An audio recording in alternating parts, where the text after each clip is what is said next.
welcome to At Home today. We're so glad you could be with us. It's nice to get mail from places like Kalamazoo, Michigan, of course, Chicago, that station that has been with At Home almost since we first began on the air. And Kansas City, we're so glad that you folks are with us. You've been with us for a long time. Stations all over the country that are joining this network of At Home stations that are sending the program out to people across the country. We want to say a big thank you to you. We really do appreciate it. And all you cable systems that have picked up the program, thank you very, very much. We do appreciate it. And just like I appreciate the cable companies and the stations and our satellite network here at Cornerstone Television, I want to thank you, the viewer, who makes all of this really possible. Because if you weren't watching and you weren't telling your friends about it, and you weren't saying, oh, you got to hear this recipe that Arlene made on At Home, then there would be no need for this program. But because you've enjoyed it and you keep telling us how much you enjoy it, it makes us feel like we're doing something good to encourage families. The bottom line at Home is we want families to be nurtured and to be drawn together. And if it happens around the dinner table, there's no better place, right? Well, you know, talking about happiness, things that make you happy, one of the viewers sent this recipe. This is a unique recipe to me, and this is for happiness cake. Now, these are the ingredients for the happiness cake. 1 cup of good thoughts, 2 cups of sacrifice, 3 cups of forgiveness for others, 1 cup of kind deeds, 1 cup of consideration, 2 cups of own faults well beaten. How about it? Here's the way you make it. You mix thoroughly, you add tears of joy, sorrow, and sympathy. Flavor with love and kindly service. Then you fold in 4 cups of prayers, faith, and enthusiasm. Spread all of it into your daily life. Blend well with human kindness. Serve with a smile at all times, and it will satisfy the hunger of many people less fortunate than ourselves. Isn't that a great recipe? We do all kinds of recipes here at home, but this is a recipe for happiness, and I hope that I've given you some words to think about today. We're going to include this special recipe with the recipes that we'll be doing on our program today. And today's recipes aren't mine, they come from our viewers. You love to send me recipes, and I love to receive them because 3 separate people took the time to write out a recipe and send it saying, Arlene, I hope you enjoy this. And I really hope that you'll enjoy it because we're going to make them today right here on At Home. We'll get the festivities started with viewer recipes right after this really important hint. Stay with us. We'll be right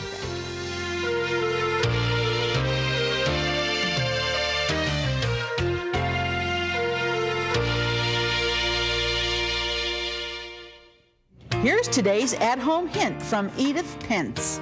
If you're out of baking powder, use equal amounts of baking soda and cream of tartar. In fact, you can make some ahead of time and store in an empty baking powder can.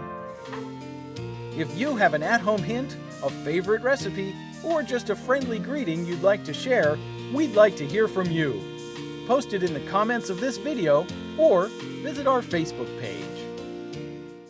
Well, to get together some really interesting ingredients and pour over chicken is going to make our first viewer recipe really unique. And this comes from Arlene Whitcomb, and she said that she saw this demonstrated on another television program when she was in Florida. She said, Arlene, it looks so delicious, I thought I would send it to you. Thanks, I really appreciate it, Arlene. First of all, we're going to take our pan and spray a nice 13 by 9 inch baking dish. I like the glass baking dishes when it comes to chicken. I just like to use that. And this is all boneless, skinless. Look at that. There's not a bit of fat on that. And these came from Foodland. Foodland is our supplier for our meats and our groceries, and we really appreciate them because this is a nice selection. These are beautiful, boneless, skinless chicken breasts. Basically, we're just going to be layering them in this single layer. Don't pile them up because they don't cook evenly, for one thing. And secondly, what we're going to put on top of them, it has to cover all the chicken breasts. So you want to be sure that you lay them in a single layer. Make sure you use your Pam so that it doesn't stick. Wonder what we did without Pam, I mean, for all those years. Just makes it so easy when you have it. And I cut these, instead of leaving them in the whole breast or whole half breast, we cut them in serving pieces, because if you have children or you have, you're in a hurry or whatever, and you know that it's going to take time to cut them all up, just easier to pick them up to serve them if they're cut in nice serving pieces. All right, we've layered them all over the bottom of our baking dish. Get rid of this, put it here. All right, next what we're going to do is take 1 can of whole berry cranberry sauce, not the jellied one. You know, the ones you cut in slices, not that one.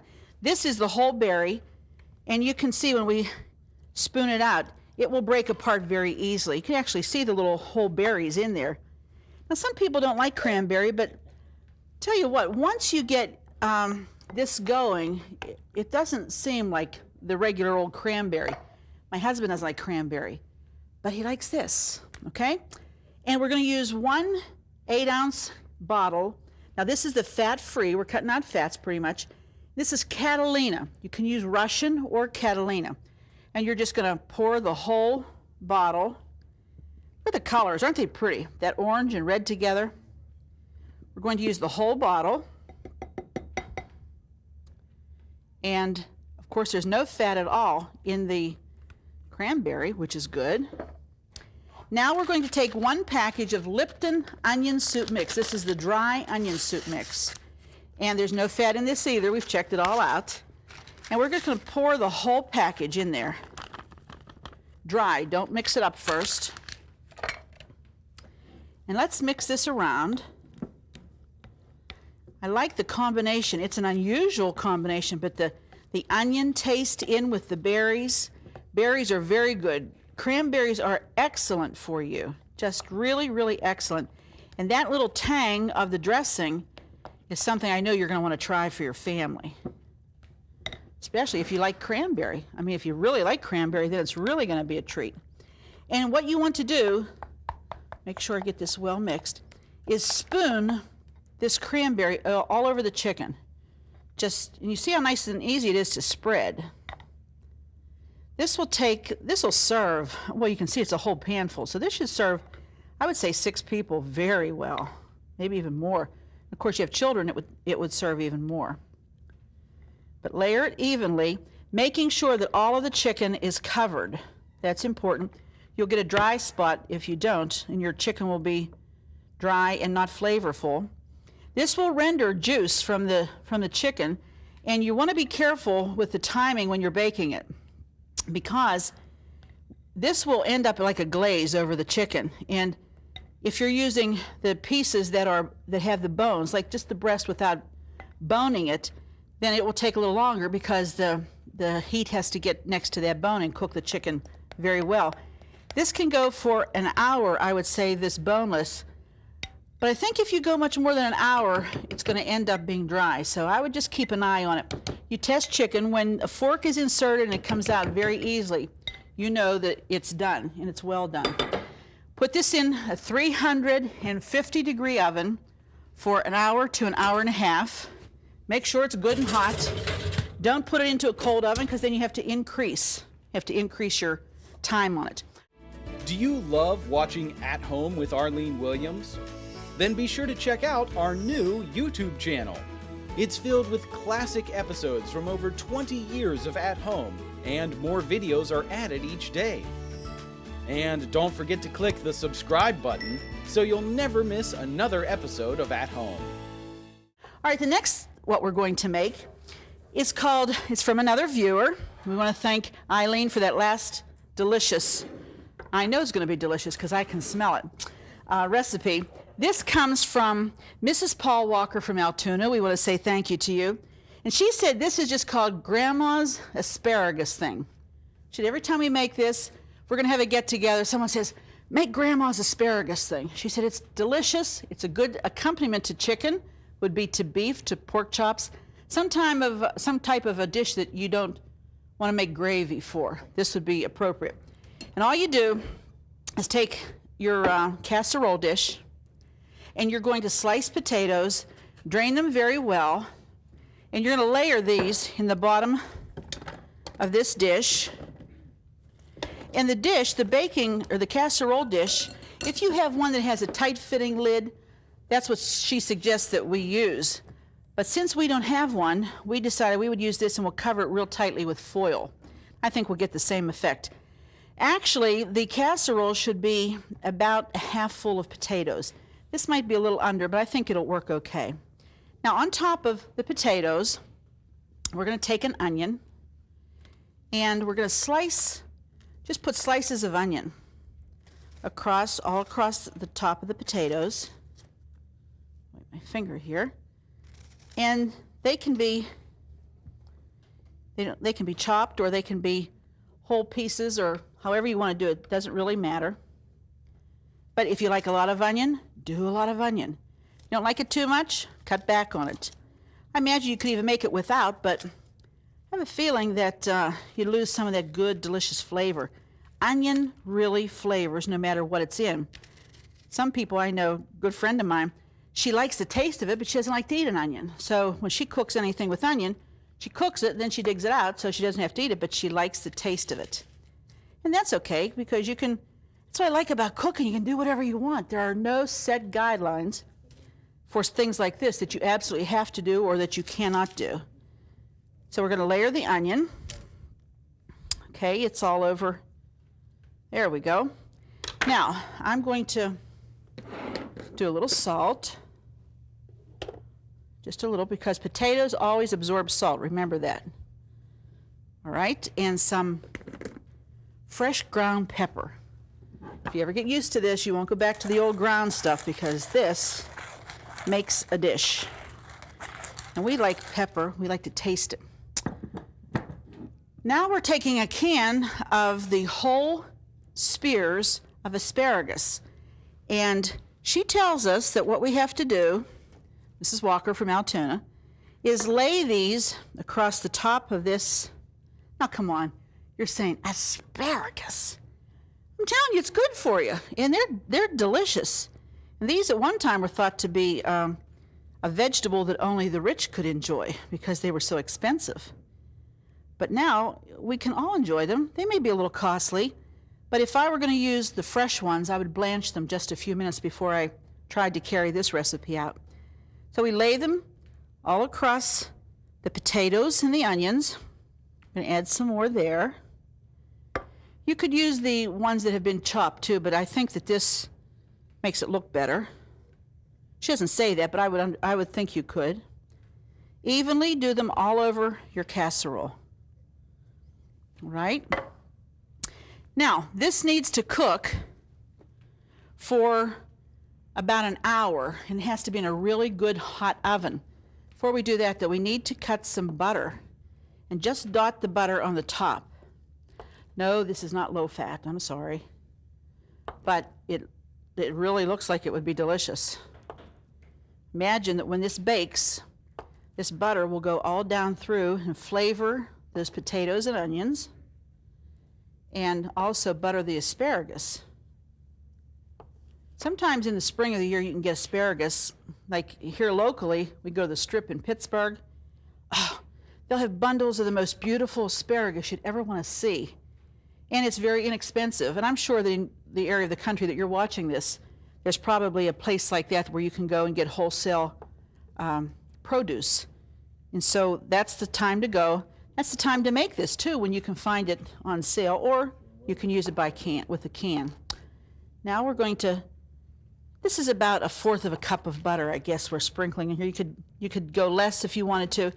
I wouldn't use the diet margarine on that because that's mostly water. And you'll end up with a really watery casserole that's probably not going to taste very good.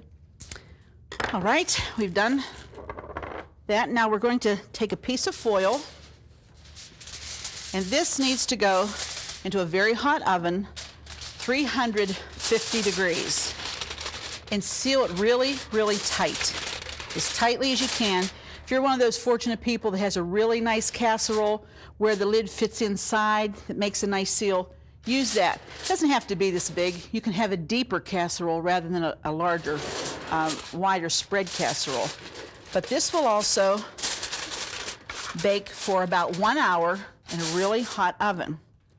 I'm going to put this to the side because there's not room in my oven, but I have one already prepared for us. Now we've gotten from the main meat entree, which is our cranberry chicken.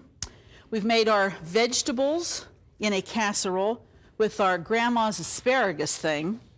Now we go to a unique and unusual dessert from one of our viewers called the dump cake. Yeah, dump, D-U-M-P. You say dump cake? Yeah, because that's right, dump it all in the pan at one time. It's amazing how it bakes. It's wonderful how it bakes. You start out with a 13 by 9 pan. Get my ingredients here so you can see this. And we're going to take some of the butter and let me see.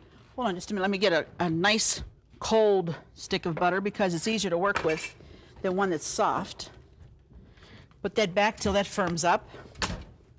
And we're going to grease the pan with this butter first. And this is what I do, especially if the recipe is not specific in how much butter that you use. And what I do is just take my stick of margarine or butter, and I butter the casserole or the baking pan with that stick of butter. And this recipe doesn't call for, it just says to put butter on the top, so it doesn't have to be specifically how much you're using. Make sure you do the sides of the pan. You don't want the cake to stick. Now this is going to be a fruit cake, a fruit type cake, because it has pineapple, cherries, it's got nuts in it. But you don't have to mix a batter like we know of making a batter. That's what makes this so easy. Now we'll just hold on to that till later. Now we'll take this is one large can of the crushed pineapple, and we're just going to pour that. Don't drain it. Leave the juice in there. We need the juice too. And with a spatula, try to spread it out as evenly, considering the juice is in there, but as evenly as possible over the entire bottom of the cake pan. 13 by 9 is the proper pan for this. You wouldn't want it to go any smaller, you wouldn't want it to go any larger because this is just right. Next we take 1 can of Thank You brand or whatever kind of, this is the pie filling, these are cherries. And I'm just going to take a little bit at a time and kind of try to spread it evenly as possible over the pineapple. Now that's not going to be the easiest thing in the world to do, but you can kind of get it spread around. And if you don't worry about it. Somebody will just get a piece that has more pineapple than pineapples and cherry, and it will be fine. Don't you love doing things like this for your family? Gives you such a good feeling, just really does. This time of the year when we're all getting ready for warmer weather and the spring of the year and times when we see life coming about. We see that that's laying dead all winter long finally coming back to life. It just gives you such a feeling of hope, doesn't it? Because the dead of winter, when everything is so bleak and dark, you think, oh, gee, are we ever going to see the bright blue sky and that great sunshine again? But you know what? It's coming. Just hang in there. If it's been a rough winter, this too will pass, and soon it will be spring, and we'll all forget the times of winter that we've had. It's been a rough winter this year. A lot of parts of the country have known real devastation, and it's been hard, but spring is coming, and then comes summer. Ha! That's what we're all waiting for. Right, Dale? The beach is calling. I know. All right. So now we have the pineapple in there. We've got the cherry spread. Now we're going to take 1 plain box of yellow cake mix. Just a plain box of yellow cake mix. Not the one with the pudding or anything. Just the plain cake mix. And I'm going to tear this off very carefully. Open it up. And just with your hands, sprinkle the dry cake mix. Don't mix it with eggs. Don't do anything like it says on the back of it. You're just going to sprinkle this very evenly over the entire surface of this fruit. Now you say, Arlene, what in the world's that going to be like? Well, you're going to see in just a minute, because I'm going to show you in just a few minutes what this dump cake really looks like. And Viola Clapper is the one that sent this to me, and I really appreciate her doing so. She's been a real faithful fan of At Home for a long time. Sent me recipes and always sends and asks for our recipes. We appreciate that. If there are any big lumps of this cake mix, you want to crush them. Don't leave any big lumps come out. You want it nice and like fine, like I'm doing here. Do it very evenly. And you say, that looks like an awful lot for that cake. Well, it does, but what's going to happen is that when we finish with this, we put it in the oven and let it bake. It comes out the most wonderful cake. It's got a batter, and on the bottom is all this wonderful fruit. You're going to be amazed at how delicious it really is. You're going to enjoy it a lot, okay? So the entire package goes on. Now we're going to take about a half a cup. Now you can use any kind of nuts you want. These happen to be walnuts. And we're just going to sprinkle those randomly across the top. These are chopped. You wouldn't want to put whole nuts, I don't think. That's too much. Just sprinkle them all over. If you like a lot, put a lot. If you just like a few, if you like them ground, grind them up. You have a little problem chewing them, grind them up. That'll be fine. Actually, all you want is to get the flavor of the walnut in with this wonderful cake. Now, next thing we're going to do, on top of that, we're going to take some dots of butter. Told you there's no specific amount, so it really is kind of up to you. I think I would probably use at least this one stick of butter or oleo to do this with, and the reason is what happens is the butter melts, goes down into the cake mix, and that along with the juices of the fruit makes a batter, and then the batter cooks, comes up, rather bakes, I call it cook, comes up and covers the fruit, and when you serve it, the fruit is on the bottom and the batter is on the top, and the nuts are right there, cooked right into the batter. It's wonderful. It's a tasty. Linda Wilson told me that when she goes to like a covered dish or something and she has to take something, while she's getting dressed, she whips one of these up, puts it in the oven. By the time she's ready to go to the function, her cake's ready. She doesn't have to ice in it, doesn't have to do anything with it. It's ready to go, and she hasn't spent a lot of time laboring over it. Now, is this the kind of recipes that we're interested in? You better believe it, because it's important. When we're so busy in our lives, we don't have all the time to do those things. It's nice to do them when you have time, but it's also nice to have some recipes like this that can be done just at a drop of a hat. And almost all of this you can have on your pantry shelf. Keep a jar or a can of cherries, keep a can of crushed pineapple. Can we get that out there for a minute? And you always have a cake mix or two that you keep in your pantry. So we're just going to cover this with some butter. And this will bake in a preheated oven. Really important to preheat that oven at 350 degrees. And this is going to bake, believe it or not, for 1 hour. It's important to do it for an hour. And when it's done, it's the most delicious cake. Linda said it's even better warm than it is cold. And we're going to come back in just a minute and show you all of the things that we've prepared in today's program. We'll be right back right after this important message.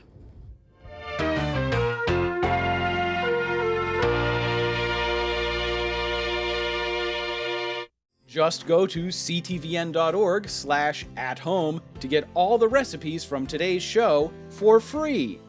That's right, no subscriptions. They're available online at no cost, and more are being added each day. So join us at ctvn.org/athome to get today's recipes now. And that includes our cranberry chicken. Looks so good, doesn't it? That makes a glaze on it. And here's Grandma's asparagus thing. Thanks, ladies. I really appreciate your recipes. And look at this dump cake. Are you ready for that? Looks like, almost like a cobbler. Man, can you imagine that with a little bit of whipped cream on it, or a little bit of yogurt, that non-fat yogurt? Or how about the scoop of good old ice cream? Or, oh, just let your imagination run wild. Seriously. We've had a good time doing our viewer recipes today, and I hope you've enjoyed the program. I want to thank all the ladies, Viola, Arlene, and Mrs. Paul Walker. That's right. Thank you very much. I appreciate it, ladies.